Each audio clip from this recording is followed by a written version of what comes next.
Firstly, this didn't happen to me. I was with the person when they received a phone call about this issue. Then he explained it all to me. He's not on Reddit, so I'm sharing it. It's priceless. All names changed to protect personal and company identities. Listed buildings, important to the story. In the UK there is a system for preserving ancient and important buildings. If a building has historical importance, it is known as a listed building, and the rules about how it's developed, maintained, improved are very strict. I need to be vague about the work involved, otherwise it's too easy to identify the parties involved. My friend David is skilled in a very niche area of construction. He repairs and renovates buildings using a very old construction method that hasn't been common for several centuries. All his work is on conservation projects and listed buildings. Work was required on a Grade 1 listed property. The overall building work was being done by the main contractor ACC Ltd. One part of the work is very specialized. The contractor's managers didn't know anyone who did it, so the architect gave them a list of qualified people. The contractors chose my friend because he had the earliest availability. 5 days into the work, the owner of ACC Ltd., the main contractor company, arrived on site. He was throwing his weight around and being a noisy gobshite, David's words. David was just doing his job and ignored him. Noisy gobshite told one of his carpenters to get him a coffee. The carpenter disappeared. Noisy gobshite continued wandering and gobbing off about delays, costing him a fortune. 15 minutes after the carpenter had disappeared, the noisy gobshite asked my friend a question. Noisy gobshite, where is that fucking Chippy with my coffee? Chippy equals carpenter. David, don't know. Noisy gobshite, go and find out. David, I'm only here for this job, pointing to the walls. I don't work for ACC Ltd. Noisy gobshite, I don't give a fuck whether you're an employee or a subcontractor, you still work for me. Now go and find my fucking coffee. David, firstly, I don't appreciate being talked to like that, and secondly, my contract with you is to do these walls, nothing more. I'm definitely not a gopher. Noisy gobshite, oh, you don't appreciate being talked to like that, do you? Which subcontractor do you work for? David, none. I'm self-employed. It's just me. Noisy gobshite, a day laborer? And you've got the nerve to talk to me like that? Do you know who I am? David, yep. Noisy gobshite, well, you're fired. Get off the site now. David, okay, put it in writing. Noisy gobshite, fuck off. Just get off the fucking site. David pulled his phone out and started recording. David, okay, I'll go. I just want proof you told me to go. Noisy gobshite grabbed David's hand holding the phone and screamed into the phone. Noisy gobshite, get off the site, you idiot. You're fired. If you're still here in 10 minutes I'll have you thrown out. David, cool, no problem. He picked up all his kit and walked away. As he was leaving, the contractor's site manager passed him, ironically with a coffee for the boss, and with a smile said, "Site manager, you leaving early, Dave?" "Bloody part-timers." Joking. David, no, your boss just fired me. Our contract is ended. Sorry mate. Site manager, no. No. Let me sort this out. Wait, please. Please, wait. David left. The site manager was losing his shit because he knew something that Noisy gobshite didn't. Only 7 people in the UK are qualified to do the work. They all have a waiting list and David had been the only one available. By the time he was home he had 12 missed calls. That was Thursday. 2 working days missed so far. He said he'll go back, but only if he gets paid for the extra days and has a genuine apology in person from the boss. I met my friend when he was getting a call from the site manager saying the boss apologizes but is out of the country, so can't apologize face to face. David also told me he phoned the other specialists to warn them, but they'd all been phoned on Friday begging them to do the job. Nobody took the work. They're all booked solid. David also phoned the architect to warn him. Situations like this, some unscrupulous contractors try to botch the job and fake the work. David is going to stick to his guns. Pay for all missed days plus face-to-face apology. He is sure he'll get it. I've said I'll pay anything to watch the face-to-face apology update. Site manager phoned to say he was told by Noisy gobshite to threaten legal action if David doesn't finish the job. Site manager was very embarrassed and apologetic. David reminded him he didn't leave and has proof that he was fired. Site manager phoned again to say Noisy gobshite will apologize on Friday. Can David start tomorrow? David said no. Following the threat of legal action, the conditions are different. Face-to-face apology before work restarts. Added pay for wasted days. Payment of full contract value upfront before work starts. All must happen by Thursday. That's the last day he can start and still expect to finish before his next booking. If he also works the weekends, he has just enough time. I asked him why he isn't charging a huge extra amount for the guy being such a wanker. He said it doesn't look good if you take advantage of companies when they're under time pressure. Not the done thing. It seems that one of my friends is an 18th century gentleman. Correction, I misunderstood David when he said only 7 others do this work. He meant 7 other businesses apart from his. They're small businesses, so he says it's probably about 20 people who can do it. Still a small number, but not as comically small as 7. Sorry for misleading you all about the number. Update 2. Unfortunately, it seems there will be no apology. David has discovered that the site manager was blamed for not making Noisy Gobshite aware of the situation beforehand and was fired. David contacted the operations director for ACC Ltd, Noisy Gobshite's number 2, and informed them that an apology is no longer required as he will not be returning to the job. The ops director apologized for everything and offered to renegotiate the money very generously. David told him that he had only considered going back to the job as a personal favor to the original site manager. Since he isn't there, he feels no obligation to return. Ops director said he will get back to David but didn't say why. I asked why he didn't say, give him his job back or I won't come back. David said, Noisy Gobshite is too petty and weak to be told what to do by a craftsman. It will have to be the company's idea for the site manager to come back. If I tell them to bring him back, it won't happen. David says the site manager is great at his job but is only 4 years from retirement, so it's not easy to find a job at 61. I've decided I like David even more than I did 3 days ago. Update 3. It's 2 a.m. here. We've just got back from the pub. David got a call while we were out from the sacked site manager. David updated the architect on the situation this afternoon. The architect contacted the sacked site manager to tell him about a company who need a site manager. The sacked site manager phoned David just before 9 p.m.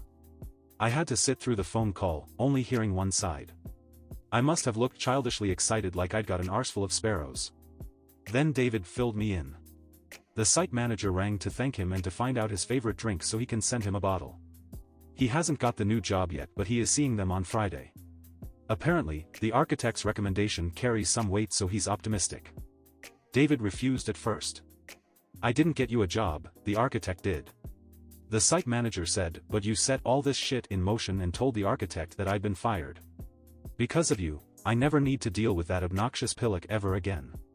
David wasn't specific about who the obnoxious pillock was. We'll have to guess. David said his drink is Cardu Gold Reserve. He said he will accept a bottle only if, A, the site manager gets the new job, and, B, if the site manager will come over and drink the Cardu with David. It looks like the handsome scribe who did the enormously difficult time-consuming job of skillfully writing this saga down on Reddit isn't included in the whiskey consumption. As David poetically put it, piss off knobhead, you can buy your own fucking drink. All good news, hopefully, except that nobody gets to see that tosspot, Noisy Gobshite, eat shit when he has to apologize. I was so looking forward to that. Additional information: David and the fired site manager know each other outside of work. Each are members of charity organizations in the same town. 2 different groups, but they work together a lot. Site manager is in Rotary Club and David is in Round Table. I don't think he's a knight, but you never know.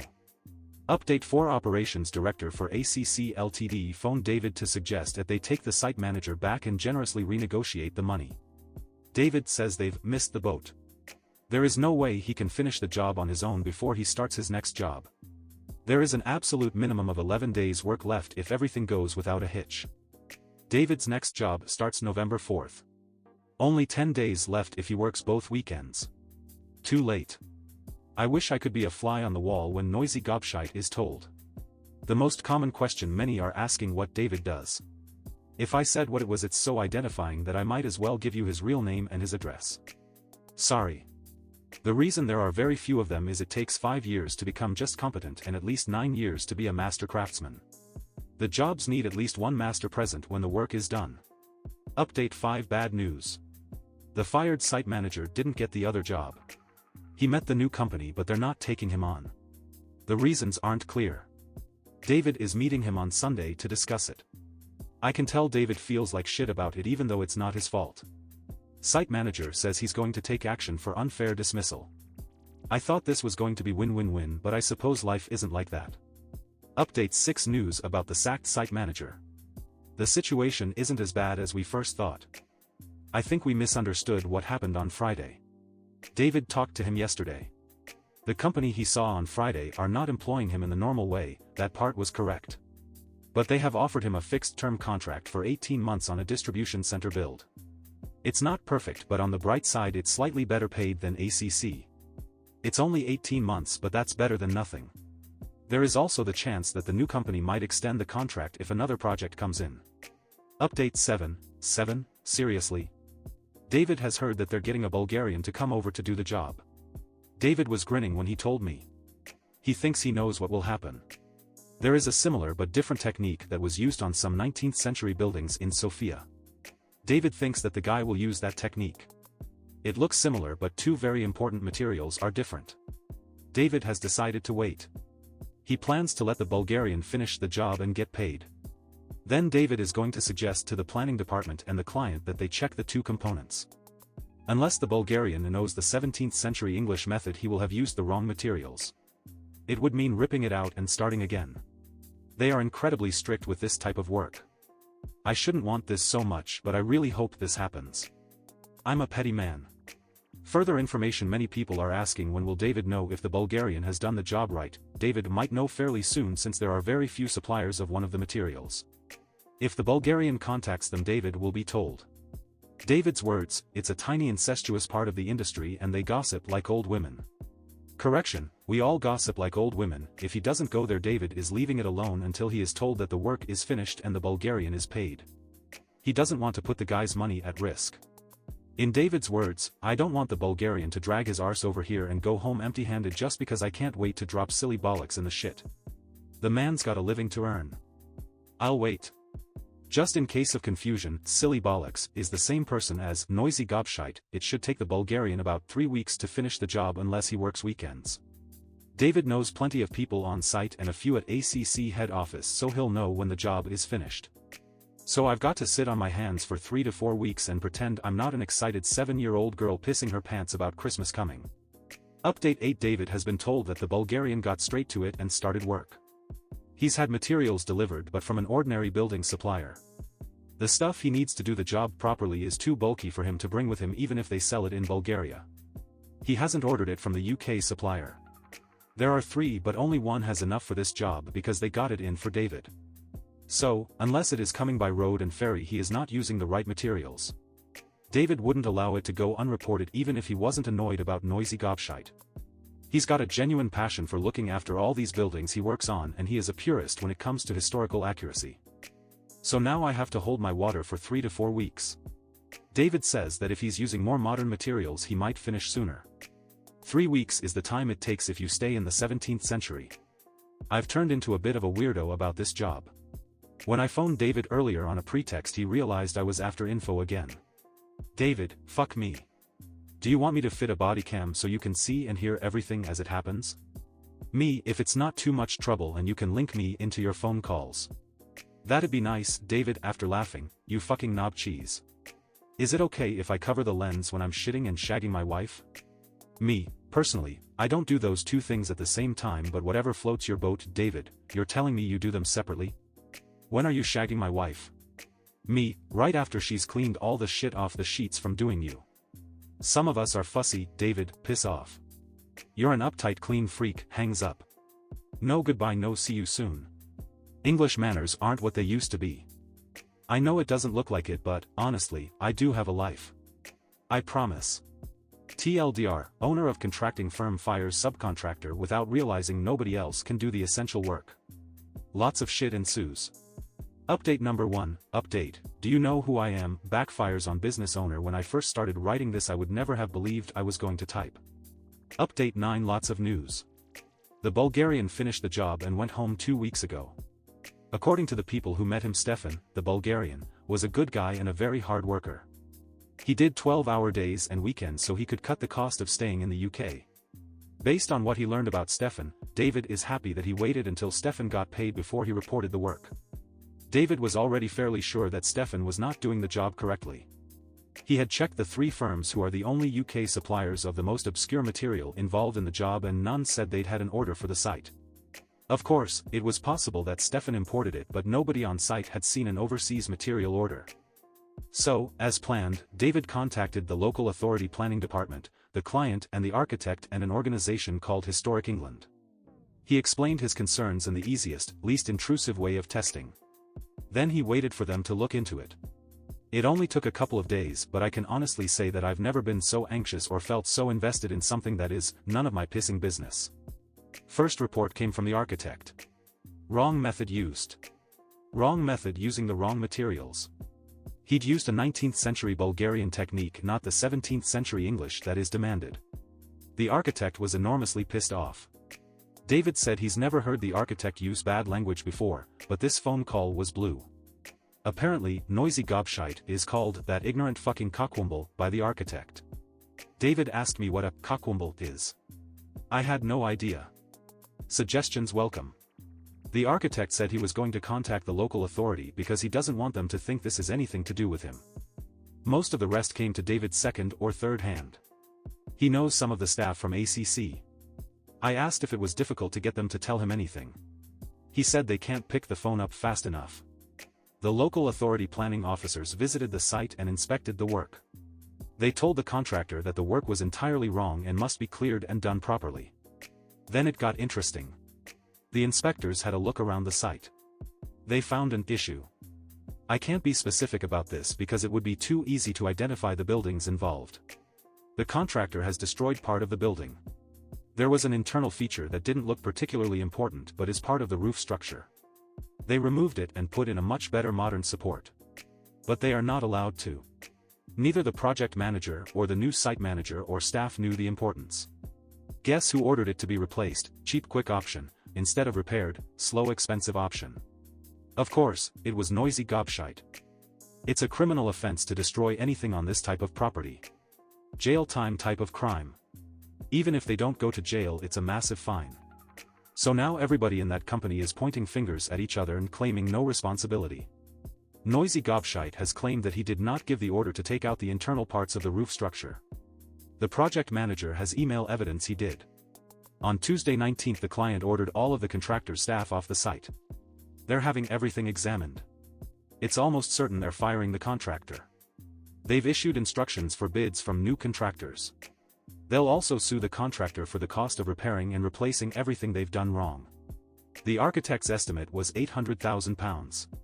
The local authority planning department wrote to the contractor outlining what they've done wrong and advising them of their plans to inspect and the possibility of prosecution. According to the staff, noisy gobshite disappeared to the lawyers on the day the letter arrived. David had 3 different people from ACC phone him within an hour when the news of the letter circulated around the staff. So now we're waiting for a few things. Client's inspection. If that confirms that ACC have damaged the site, then the client has the right to fire the contractor. ACC doesn't get paid and they have a massive repair bill. Local authority inspection by conservation experts. If they've destroyed features in the property, the local authority will prosecute ACC as a company and the person who ordered it. David is very unhappy because the internal structure that has been destroyed can't be replaced. In his words, that wood has been sitting there doing its job for 400 years until that fucking jizz stain comes into the picture. Then it's gone and that's it, never again. He seems genuinely sad. I'm betting that noisy gobshite is wishing he'd got his own coffee on that day last month. Correction and apology. The letter to ACC, not their real name, did not threaten to prosecute. It only made them aware of the planning department's intention to send a specialist to inspect the building and in particular the area affected by the change. Apparently, prosecution, if it happens, takes forever. My sincere apologies for misleading you all. Like everyone else, I was too keen to pick up my pitchfork and believe the worst. A combination of wishful thinking and Chinese whispers meant that by the time the story got to David it was much more serious and advanced. Noisy gobshite might actually be prosecuted, but if it happens it's more likely to be 6 months than 6 days. That's the second correction since I started. I promise to try to be a bit more conscientious on future updates. My fault, not David's. David warned me. Everything that goes in your ears doesn't have to spill straight out of your mouth. You're too keen to feed the masses. They might think you're farting rainbows right now, but that won't last if you make a bollocks of the info. He's right. As usual. As fucking usual. As annoyingly fucking usual. Requested information. A few people have asked what happened to the original site manager who was fired, but I couldn't answer until tonight. Me, David, site manager and 2 others, met in the pub. He definitely has the new job, subject to fidelity insurance checks which he'll pass. He starts on February 9th. He got paid off, in lieu of notice, by ACC. It's standard practice for firing. His contract gave 3 months notice and he was owed 12 holiday vacation days, so they paid him just over 3.5 months pay in one lump. He also gets to keep the car until March. He said, when he fired me I was shaking like a shitting dog, but the wife reminded me that I could take my pension early and how much I hate that company and especially hate that dodgy Pillock. Then, architect, called me about the distribution center job and I stopped worrying. He has got Christmas off and he is starting the new job on a slightly higher salary. The only downside is that the job is only guaranteed for 18 months.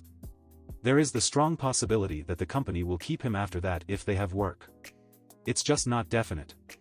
Initially he was planning to take Noisy Gobshite to an industrial tribunal for unfair dismissal. Now he can't because he isn't going to suffer financially. He said, obviously I'm glad I'm not losing money, but I was looking forward to beating that wazzock in court. Right now he is using the extra time to build a better sleigh and some reindeer. Yep, a sleigh. It's to go on the back of a truck. His group walk around the area dressed as elves and snowmen, with Father Christmas on the sleigh, playing Christmas carols at window-rattling volume, collecting donations for a charity. I've been roped into it many times. He brought David the whiskey he promised. David said he shouldn't, but site manager said Yorkshire men keep their word. Even to a shower of soft shandy-sipping southerners like you lot. Besides, I'm not risking breaking this lucky streak. Even the whiskey was half price. Both me and David pointed at him simultaneously and said, a real Yorkshireman. For the unaware, Yorkshire folk have a reputation for 2 things. Very straight talking and being careful with their money. So, after bollocking him for suggesting that I was a southerner, we left the pub and went to site manager's garage so we could drink the whiskey and admire his work on the sleigh. If I tell you all how good Cardu Gold Reserve tastes, will they send me some freebies? I'm waffling now because I'm full of whiskey. It's 1 a.m. so it's past my bedtime. Bye for now. Part 2. Update 10. I think there might be some karmic justice on its way. Noisy Gobshite has been interviewed under caution. It doesn't mean they're definitely taking legal action against him, but it means they are preparing for the possibility. They also did the same with the project manager, and they're going to do it with the fired site manager next week.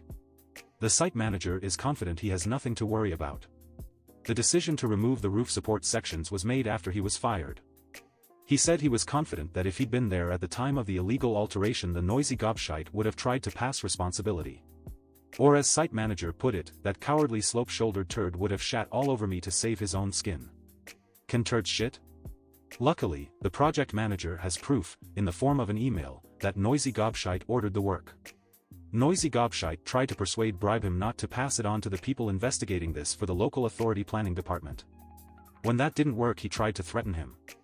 That backfired because not only did project manager ignore the threats, but he told the investigators that Noisy Gobshite told him to lose the email. I have a lawyer friend who tells me that interfering with a witness and destruction of evidence are offenses in themselves. Noisy Gobshite won't stop digging himself a deeper hole. I am going to be so disappointed if he gets away without legal consequences. He is definitely suffering though. The big news of the week. Noisy Gobshite has been fired. David announced it yesterday, Saturday, after he was told by no less than 4 different employees of ACC. He said they couldn't wait to tell him. Then the conversation went like this: how is that fucking possible? How does the owner get fired? Did he walk up to a mirror and say you're as much use as in Frank's drum kit, you're fired? David, nope. You know he inherited the business from his dad and uncle? Yep. David, you know his brother and cousin own a slice each? Yep. David, well, their combined share is over 50%. So they fired him. According to Louise, the accounts manager, they are pissing their pants. They were happy to leave Noisy Gobshite in charge as long as the money rolled in, but now their golden goose looks very sick. They're terrified that losing this contract and the penalties and fines will finish the business. So, they're appealing to the client property owner to take ACC back to finish the contract. Part of that involves convincing the building owner that Noisy Gobshite will never have anything to do with the company. Obviously, they're throwing noisy gobshite under the bus. Louise said there was screaming and threats of violence from noisy gobshite when they fired him. He had to be escorted off the premises. He's been phoning employees asking questions and seems surprised when people don't want to help him. According to Louise, he actually thinks the employees like him and want to be loyal to him. She said the man is in cloud cuckoo land. He's going to be so pissed off. I wish I could see that numpty's face as it was happening. David, it's nothing that the scrote doesn't deserve. There is something else, but I can't tell you because I promised the person who told me that I wouldn't tell anyone yet. You fucking tease. How important is it? David, it's huge. Life-changing for the subject. I wish I could tell you because it nearly gave me a hard-on. Fucking hell, it must be big if it can get that ugly appendage to do anything except hang there like the last chicken in the shop. Your wife must have been pleased. David, what a drama. She thinks I should tell her this thing I was told in confidence. She thinks I should be able to tell her everything because we're married. I explained it's not my secret to share. I was hoping I'd get I appreciate you have integrity dear husband, but no, I've got an angry missus who thinks I'm a knobhead. Louise and her job title have been changed to protect the innocent. It seems like it will be a couple of months before he can give me this awesome news, so I don't want any of you holding your breath. The client building owner has done their inspection. 2 areas are unacceptable as expected. The damaged area and the part that David should have done but was done by Stefan. They are very unhappy. When listed buildings are damaged, the local authority normally assumes it's the owner taking shortcuts, but in this case the owner is a crusty old institution dedicated to preserving important buildings. They're not used to being accused of anything shady, so they did not like having to prove they had nothing to do with the damage to the building. David said, it looks like they've written off ACC because they've issued a type of request for tenders to several other contractors who specialize in conservation. He then spilled a lot of jargon I neither understood or remembered. In simple English, they have asked a few companies to quote a price for the job. David, that's a very simplistic way of describing it, but I don't have the time or the crayons to explain it to you. So okay, let's say they're asking for prices for the job. Condescending twat. So I was hoping this story would build up to a crescendo with noisy gobshites suffering something horrible, but it's just sort of fizzled out with a whimper while we wait to see what legal action is going to be taken. Real life is inconveniently slow. 21/1/2020. Hi, this is Mark's wife. The idiot asked me to apologize to the internet for his silence. He was hurt in a car accident on January 7th. We're sure he's going to make a full recovery, but he won't be online for a while. I said it's just Reddit, but he's an obsessive lunatic about not letting people down, so I promised I would add Reddit to the list. So here I am telling all the people that he doesn't know why he hasn't finished telling them something they're probably not reading anyway. 3/2/2020. Hi, Mark's wife again. There were over 200 direct messages. Thank you all for your comments and for wishing him well. I've read them all to him, that I'm going to answer the 3 most common questions. What happened to Mark? He was stationary in his car in a queue to leave the motorway when a large lorry drove straight into the back of him. His car was crushed between that lorry and the lorry in front of Mark. He has several broken bones. Nose and left orbital and cheekbone, left radius and ulna, forearm, 4 bones in left hand, right tibia and fibula, lower leg, 4 ribs, one of which punctured his left lung. There is some damage to the central vision of his left eye, which we hope is temporary. He has some damage to the tendons in his right hand which need more surgery. Lots of cuts. Total of 112 stitches. He looks like a mess, but there is a chance that he might recover without any permanent damage. If it was me I wouldn't cope, but he has always been as tough as nails for as long as I've known him. When I first got to the hospital and he was lying there covered in blood and wires and tubes and he couldn't speak properly, I went to pieces. He had me laughing within minutes. He's always been good at knowing the right thing to say. The thing that is bothering him most right now is not being able to use his hands. When will he update the story? It could be a while. I could ask the friend he has called David for an update, but I definitely can't tell a story like Mark can. Obviously I'm biased, but I think Mark is the funniest man I've ever met. When he and David get started I laugh so much I can hardly breathe. For now, I've told him to forget about everything except getting well, but if it starts to bother him I've told him I'll do some secretary roleplay and he can dictate the story to me. I know he will finish it. He always finishes what he starts. I wish I had a tenth of his self-discipline. A few have asked if they can send him cards or gifts or money to help with medical bills or lost earnings. Thank you so much for offering, but it's not necessary. We're in the UK, so, thankfully, healthcare is free. He doesn't want anyone's money. If anyone feels the need to do something, there is a charity that we have supported for a long time called Macmillan Cancer Support. You can donate it. They are always grateful for any amount, big or small. Final update, do you know who I am? Backfires on business owner. The David vs. Noisy Gobshite story. Hi, it'd me, Mark's wife again. He wrote the story about his friend, David, and a business owner he called Noisy Gobshite. Mark had been updating the story until he was involved in a car accident in January. At that time he asked me to let everyone know that he was injured and he would update the story when he had recovered.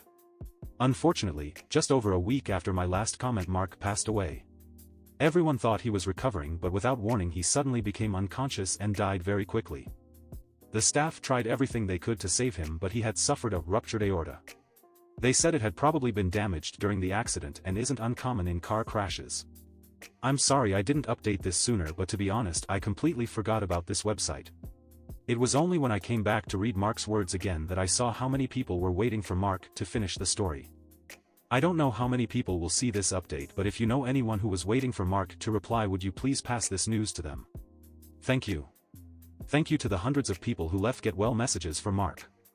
I'm so sorry that I ignored you all for so long, but I've been dazed for the last 3 months. Mark would most definitely have disapproved of my leaving everyone in limbo and would have told me off. Many thanks to the people who made donations to Macmillan Cancer Support, although it seems strange to see money donated in the name of mostly gruntled. Finally, thank you to the moderators, particularly you Merari01, for helping me by explaining how I could inform everyone. I can't thank you all enough for the lovely words and virtual hugs that I have seen over the last day. I have cried for hours. It's hard to explain what good crying is when you lose someone. Anyone who has lost a loved one will probably understand. Because of your posts and messages, most of today has been good crying. Your words have made me think about all of Mark's wonderful qualities and all the reasons I loved him so much that I started writing the update and then abandoned it about 8 times before finally finding some bravery. I'm so glad I did it. Thank you again to the moderator you Merari01 for the last little push I needed. It's also made me realize that I want to do one more thing that Mark would have wanted. He always finished what he started. I'm going to speak to his friends and find out what has happened. I know some of it already, but I'll try to get myself up to date with everyone's outcomes. I warn you in advance, it will not be like Mark's writing. It will just be the facts. I haven't got an ounce of Mark's flair for telling a story, but it's obvious from the comments that a lot of people were waiting for a conclusion. The plain facts will have to do. Please be forgiving. I'm going to speak to the person he called David, who has been an absolute rock for me this year. Hopefully he will be able to tell me everything. I'll enter the update as soon as I can. Thank you all so much. You have no idea how much this has helped. Yesterday I was having a better day, mainly because of what you all wrote. Today I woke up angry and I can't shake it. Today is a public holiday in England and I keep thinking about what we would be doing if Mark was here. He never wasted a holiday. I'm angry because I have lost the best person I have ever known in my life just because some selfish idiot couldn't wait to reply to a text message. I can't get over the stupidity and the unfairness. He will go to prison, but only for a few years, but nothing will bring my Mark back. Sorry people, I just needed to vent. Please, please, please don't use your phone when you're driving and don't tolerate it if you see others doing it. 3/6/2020, I would like to mention 2 things. Firstly, may I thank everyone who has made a comment. The beautiful things you have all said about Mark have lifted my spirits. I didn't imagine they would, which is why I took so long to inform you that Mark had passed away. But you did help. Even when what you said was so touching that I broke down, which I have done dozens of times reading the wonderful words. Secondly, may I apologize for not yet responding to every comment. On some days I feel I could talk about Mark all day. On others I can't even think about him without going to pieces. If I haven't responded to your individual comment, it's not that I haven't read it, I've read all of them. It's just that I have been in a bad place some of the time and I can't reply. I will eventually reply to everyone, just as I did, very slowly, with the cards at the time of his funeral and since. I didn't think I would get through them all. It seemed that I was climbing a mountain that wouldn't stop growing, but I eventually replied to them all. All 322 of them. Finishing what I start is one of several good habits I caught from Mark. I just want to hear him call me Carriot again. Carriot isn't my name. It's a Welsh word for love. 27/07/2020. 3:10 a.m. Wow. I haven't been online for a few days and suddenly there are hundreds of messages that I can't sleep again, and it occurred to me that I could update what happened to each of the people Mark had written about. It's just the facts. It won't have Mark's humor or style. Just plain information, but it's the best I can do and better than nothing. Site manager. He started as planned in the new position on a building project for a distribution center. Mark had already said what site manager and David were unhappy about. Being on a fixed 18-month contract as a self-employed person was a disadvantage compared to being an employee. But that was before the coronavirus. After the virus hit, most of the employees were laid off, some were furloughed, but because of the contract the company had to keep paying the site manager in full. What he thought was a bad thing turned out to be his savior. Noisy gobshite. The last that David could tell me about Noisy gobshite was that he has been forced to divest his share of the business, so he no longer owns a third. He had to sign a personal liability agreement regarding his assets in the event of total liabilities being greater than the value of the company. The way I understand that is that if, for example, the total bills for Noisy Gobshite's mistakes are more than the company can pay, then Noisy Gobshite must pay the extra, even if that means he loses his house. He had to give up his share of the business because they couldn't keep trading if he was involved. He needs them to keep going to pay the lawyers. He hasn't been charged with a crime yet, but it's certain that he will. They take a long time investigating and preparing before they charge him. Something to do with needing to be ready to go to court once he is charged. It also came to light that he had a warning for similar but much more minor damage to a listed building in 2011. David has been told that during the investigation some irregularities were discovered by the local authority and were referred to HMRC, the tax man, and Noisy is also being investigated for VAT fraud. One of the earliest comments on Mark's story said, "Expensive cup of coffee." An understatement if ever I've seen one. The big news was going to be about Noisy Gobshite and the sexual assault grape of one of the PAS in the ACC offices in 2017 and sexual harassment of other staff too. The grape assault did happen but wasn't Noisy Gobshite. It was a former finance director.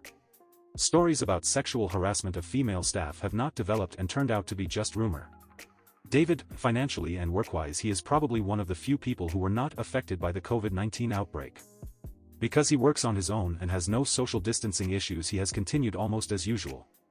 He said work is easier because, in his words, the usual plonkers are not there to trip on my equipment or stick plank ends into my finished work.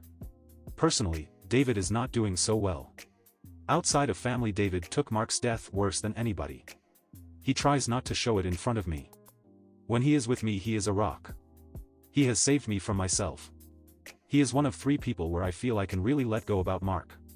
Or so I thought. I spoke to David's wife last week and she was so sweet and sympathetic about it, but she had to tell me to hold back a little with David. He looks strong to me, but his wife says it's shattering him. I knew he and Mark were good friends. She says he has taken Mark's death very badly. She says in all their marriage she only saw him cry once when their dog died. She didn't see him cry when his parents passed. She says he seems lost now and has cried quite a few times. The worst thing to hear is that the time he cries is after he has been to see me. I feel terrible. It's obvious that he was grieving, but I didn't know I was putting so much on him. I'm going to be more careful and stop using him to vent all my pain. I wish she had spoken sooner. Or maybe I should have been aware of it instead of being so selfishly focused on my own grief. That's as much as I know about the updates. They are waiting to see what Noisy gets charged with. If he is guilty of damage to listed buildings, he might go to prison. If he is guilty of VAT fraud, he'll almost definitely go to prison. Either way, the fine will eat 6 figures. David said he wondered if he'd like prison coffee. He's got evil sense of humor. 27/07/2025 30 a.m. When I came online earlier, there were notifications for 512 private messages and comments. I don't know where to start. If you've written, please don't think I'm ungrateful because I haven't replied. At 3:10 a.m. I felt able to write, so I did the update. Right now I don't think I can do it. I have been looking at the video of our wedding. I thought it would make me feel better, but I feel like I've been knocked over by a bus. Mark's speech has crushed me. He talked about when we met and when he went back to the house he shared with other Royal Marines.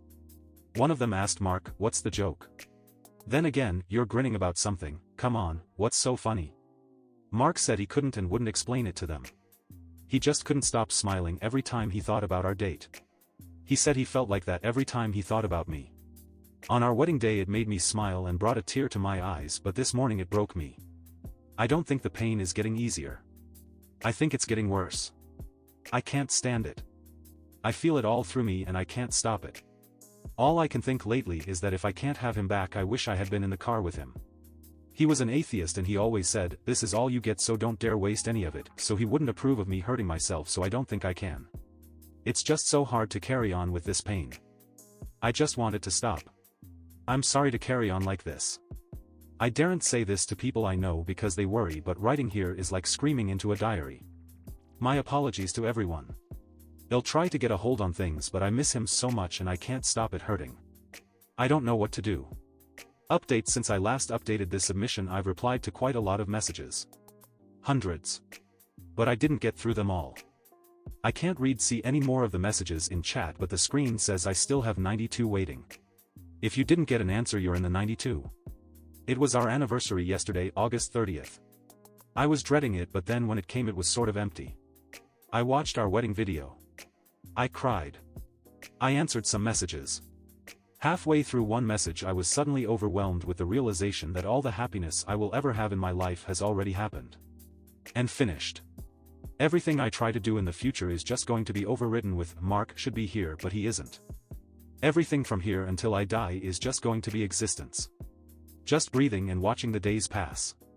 It seems so pointless without Mark. I don't know if I can write any more. Thank you to everyone who offered their help. You're lovely people. Hold on to the people you love like you might lose them tomorrow. Don't do what I did and assume you can carry on in your own little heavenly bubble forever. Some careless idiot can snuff out everything you love in the blink of an eye, leaving you with nothing ahead of you. Bye. Thank you for joining me today. Don't forget to connect with each other in the comments below. Until next time, be kind, be curious, and I'll catch you in the next video. Until then, Corner Stories signing off.